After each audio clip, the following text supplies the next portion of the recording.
नमस्कार दोस्तों, स्वागत है आप सबका मार्केट पंच पर। पिछले वीडियो में हमने म्यूचुअल फंड के बारे में देखा था। म्यूचुअल फंड के बारे में कि म्यूचुअल फंड में क्या क्या एनालिसिस करना चाहिए, कहाँ पे आप एनालिसिस कर सकते हो, और म्यूचुअल फंड के बाय करते वक्त एक्सपेंस रेशियो, एग्जिट लोड, ये कितना चेक करना क्यों जरूरी होता है। और हमने ये भी देखा कि म्यूचुअल फंड क्यों सही है, और बेसिकली हमको क्या क्या पैरामीटर्स और भी एनालिसिस कर सकते हो। ये सब चीजें हमने डिटेल में डिस्कशन किया था। आज हम इंडेक्स फंड्स के बारे में बात करने वाले हैं। इंडेक्स फंड म्यूचुअल फंड की तरह ही होते हैं, बट ये थोड़े किसी इंडेक्स की रिप्लिका होती है। तो आज हम डिटेल में एनालिसिस करने वाले हैं कि इंडेक्स फंड क्या होते हैं, और क्या हमें इंडेक्स, और एक डिटेल डिटेल कंपैरिजन करने वाले हैं इंडेक्स फंड और म्यूचुअल फंड के बारे में, और देखने वाले हैं कि कौन सा बेस्ट रहता है, इंडेक्स फंड या फिर म्यूचुअल फंड। तो चलो दोस्तों, शुरू करते हैं आज की learning. Index fund mutual fund की तरह ही होते हैं, जहां पे बहुत सारे इन्वेस्टर से पैसा लिया जाता है और एक फंड मैनेजर उस पैसे को इन्वेस्ट करता है। बट फर्क इतना है कि म्यूचुअल फंड में फंड मैनेजर रिसर्च करता है और एक स्टॉक आइडेंटिफाई बहुत सारे स्टॉक आइडेंटिफाई करता है और उसमें इन्वेस्टमेंट करता है और उसकी वजह से रिटर्न कमाता है। बट इंडेक्स फंड में ऐसा नहीं होता है।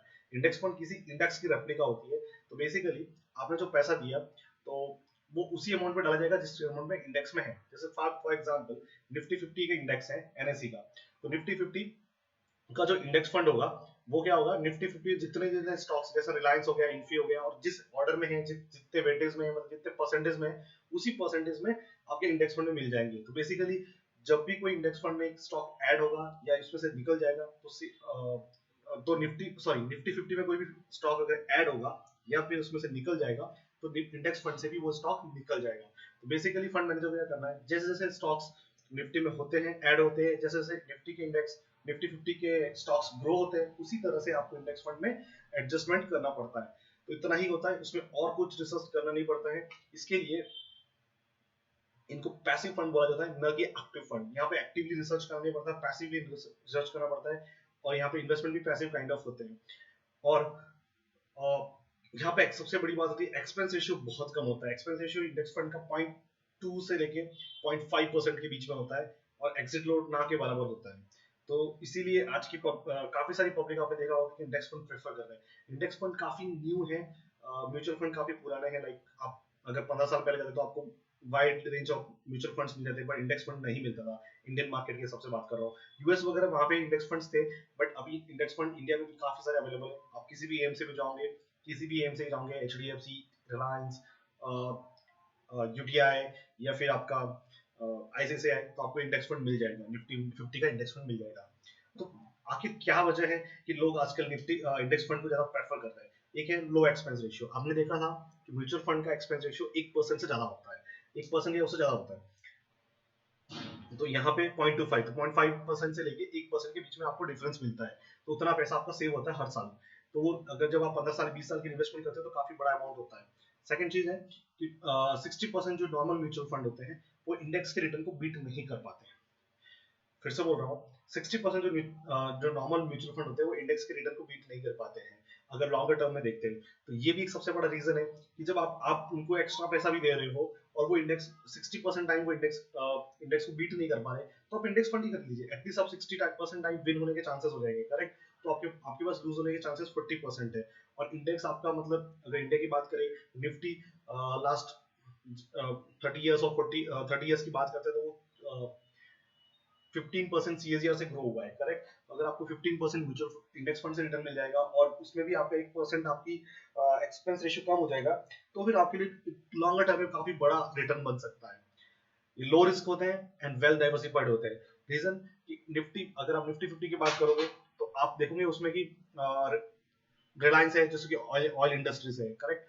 ऑटोमोबाइल इंडस्ट्रीज मिल जाएगी, ऑटोमोबाइल इंडस्ट्री के स्टॉक्स मिल जाएंगे, फार्मा के मिल जाएंगे, आईटी के मिल जाएंगे, काफी वेल डाइवर्सिफाइड सेक्टर्स के, एफएमसीजी भी मिल जाएगा वहाँ पे। तो हर सेक्टर के स्टॉक्स मिल जाएंगे और टॉप कंपनीज मिल जाएगी। तो बेसिकली, और जब इंडेक्स फंड होगा तो उनकी रिप्लिका बनेगी, तो सारे वही स्टॉक्स आपके आपके फंड में आ जाएंगे। तो वो डाइवर्सिफाइड फंड रहता है काफी, और उसमें टॉप कंपनीज रहती है, तो आपके रिस्क कम हो जाती है। मतलब डाउन डाउन मतलब गिरने के बाद काफी कम रिट्रेसमेंट्स आएंगे, और सभी तरह के सेक्टर्स में होता है, तो आपके पास डाइवर्सिफाइड फंड रहता है। तो इसलिए पब्लिक आजकल इंडेक्स फंड को प्रेफर करता है ओवर द म्यूचुअल फंड्स।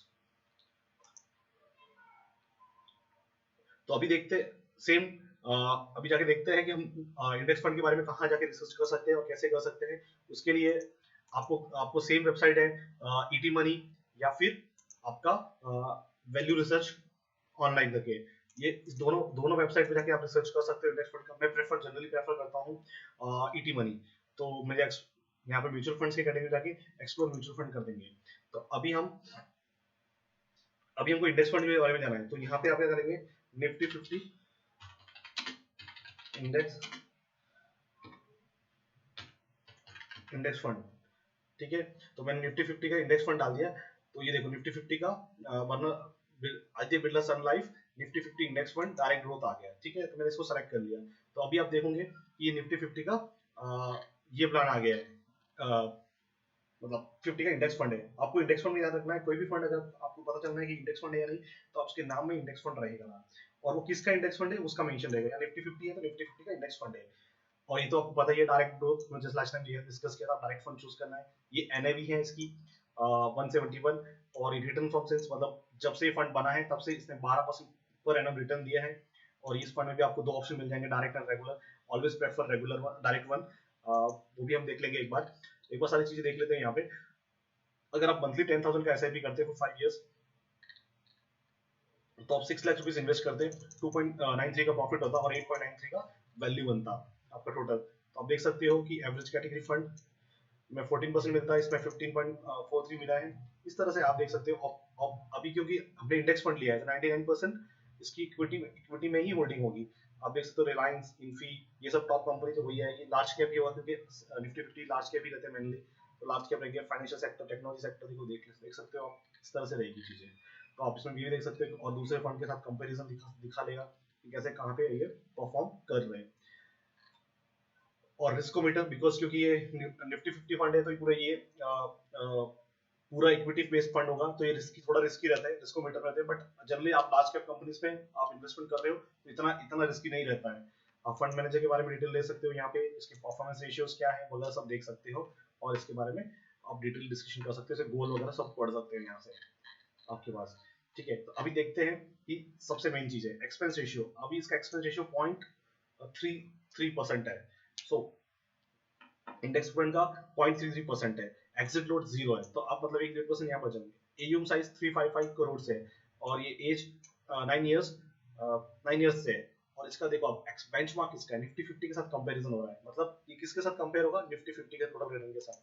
यहाँ पे एसआईपी आप 100 रुपीज में कर सकते हो, लमसम का। ये हम डायरेक्ट प्लान का देख रहे हैं, ठीक है। अगर अभी हम growth plan sorry regular plan में कन्वर्ट कर लेते हैं, तो अभी रेगुलर प्लान ये 15% पर एनम दिखा रहा है रिटर्न, और एनएवी इतना है।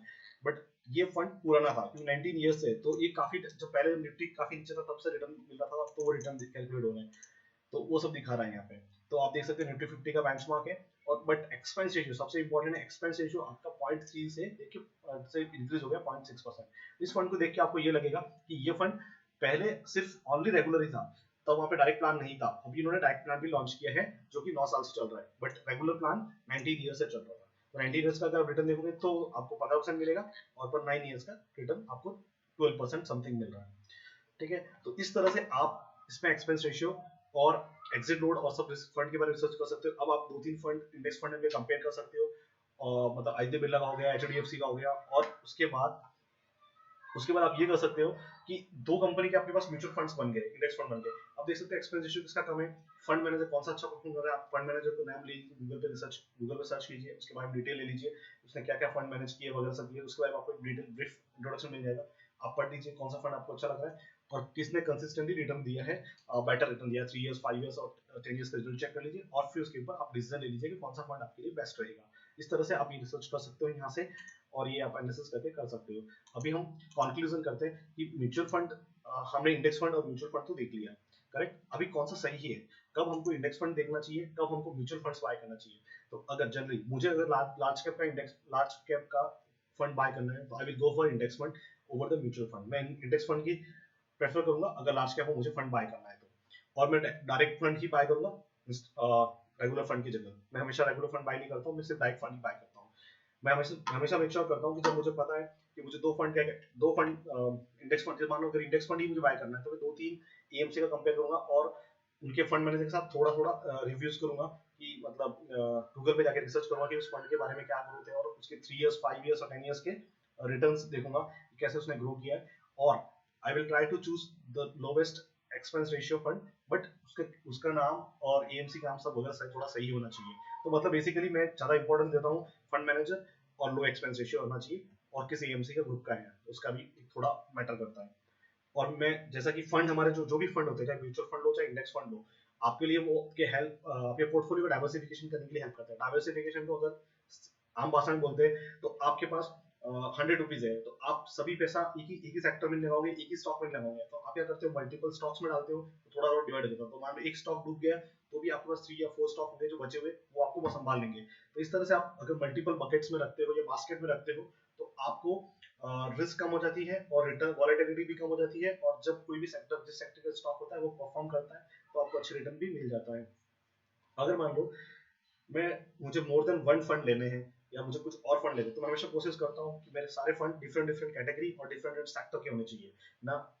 अगर मुझे कोई भी दो फंड एक ही हाउस के अच्छे मिल रहे हैं और डिफरेंट डिफरेंट सेक्टर कैटेगरी के, तो मैं दोनों फंड एक ही एमसी से बाय कर सकता हूँ, मुझे कोई प्रॉब्लम नहीं। बट मैं कोशिश करता हूँ कि एक लार्ज कैप, मान लो मुझे एक लार्ज कैप खरीद लिया, तो दूसरा मैं कोशिश करूंगा मिड कैप या स्मॉल कैप खरीदूं, बट मैं उसमें अमाउंट का एडजस्टमेंट कर लूंगा कि स्मॉल कैप में जाऊंगा तो मैं थोड़ा कम अमाउंट लूंगा, लार्ज कैप में थोड़ा बड़ा अमाउंट होगा, क्योंकि मुझे पोर्टफोलियो मैं थोड़ा रिस्क, अगर मैं रिस्की नहीं हूँ तो, अगर मैं रिस्की हूँ तो स्मॉल कैप में थोड़ा थोड़ा इन्वेस्टमेंट बढ़ा सकता हूँ। तो इस तरह से आप अपने आप के फंड को चूज कर सकते हो कि कौन सा कैटेगरी का फंड आपको ज्यादा इन्वेस्टमेंट करना चाहिए, कितना आपका रेशियो होना चाहिए, और किस सेक्टर में आपको करना चाहिए। मुझे लगता है अगर टेक्नोलॉजी सेक्टर काफी अच्छा करने वाला है, मान लो फॉर एग्जांपल टेक्नोलॉजी काफी अच्छा करने वाला है, बट मुझे नहीं पता कि कौन सा सेक्टर अच्छा, कौन सा स्टॉक अच्छा कर सकता है, मैं इतना रिसर्च नहीं कर सकता हूँ, तो I will go and by the technology का म्यूचुअल फंड, करेक्ट, या टेक्नोलॉजी सेक्टर का फंड बाय कर लूंगा। तो उससे क्या होगा, मुझे उस सेक्टर का पूरा एक्सपोजर मिल जाएगा, और जैसे जैसे ग्रो होगा उसके उसके करस्पॉन्डिंग मेरी भी ग्रोथ होगी।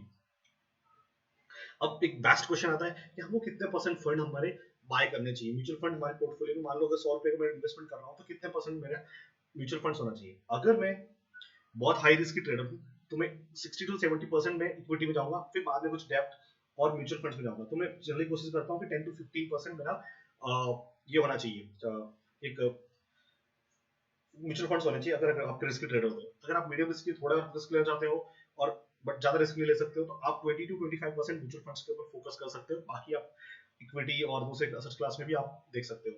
अगर मेरा मेरा लो रिस्क की मैं लो रिस्क ट्रेडर हूँ, तो मैं कोशिश करूंगा कि 20 टू 35% में जाऊं, और इसमें भी मैं कोशिश करूंगा कि ज्यादातर मेरे इक्विटी फंड में नहीं आए, डेप्ट में भी चले जाए, थोड़े बहुत डेप्ट फंड में चले जाए, और कुछ हाइब्रिड है, बैलेंस है, इस तरह से मैं फंड्स को चूज करूंगा ताकि मेरी रिस्क भी मैनेज रहे। और मैं रिस्क बेटर को भी देखता रहूंगा कि भाई हाँ, मेरे सारे फंड से हाई रिस्क वाले फंड नहीं मिलेंगे, फिर मुझे medium moderate and low risk वाले फंड्स भी आएंगे। तो इस तरह से मैं अपने पोर्टफोलियो में डिफरेंट डिफरेंट कैटेगरी के फंड रखूंगा और डिफरेंट डिफरेंट कैटेगरी के रिस्क टाइप के रहूंगा। तो उससे क्या होगा, सेक्टर भी अलग हो गया, मेरा रिस्क कैटेगरी भी अलग हो गया, वो सब मिलके मैं एक पोर्टफोलियो को मैनेज करूंगा। तो वो क्या होता है, लॉन्गर टर्म में आपको एक अच्छे रिटर्न से देते हैं। और मेरे सबसे बड़ी बात, रिटर्न ज्यादा अच्छे नहीं होंगे, बट मेरा लॉस मतलब क्या होगा ना, वॉलेटिलिटी भी कम होगी, तो मैं उसको इजीली होल्ड कर पाऊंगा। करेक्ट, ऐसा नहीं कि रिटर्न अच्छे मिल रहे हैं बट 60% करेक्ट भी हो रहा है, तो उस सेंस में उसको होल्ड नहीं कर पाऊंगा। तो वो सब चीजें भी हम इन्वेस्टमेंट करने से पहले हमको ये चीजें सोचनी चाहिए कि कितना हमारा पास रिस्क है। करेक्ट, तो और रिस्क को एनालिसिस करना बहुत जरूरी है और डाइवर्सिफाई करना बहुत जरूरी है। तो इस तरह से दोस्तों आज हमने देखा कि इंडेक्स फंड या म्यूचुअल फंड। इंडेक्स फंड भी आप बाय कर सकते हो, अगर लार्ज कैप पे जा रहे हो तो इंडेक्स फंड में जाइए, और म्यूचुअल फंड अगर आप जा रहे हो तो सेक्टर बेस्ड थीम बेस्ड अगर जा रहे हो तो आप बाय कर सकते हो, हाइब्रिड भी कर सकते हो। इस तरह से आप डिसीजन ले सकते हो। तो हम देखा कि हमने ये सब देखा कि इंडेक्स फंड या म्यूचुअल फंड कौन सा बाय करना चाहिए। इस तरह से आप कोई भी फंड चूज करने से पहले आप उसके बारे में रिसर्च कर सकते हो, और आप एक अपने लिए बेस्ट फंड चूज कर सकते हो और उसके लिए इन्वेस्ट कर सकते हो। आशा करता हूँ दोस्तों आपको ये वीडियो पसंद आया होगा। Thank you so much.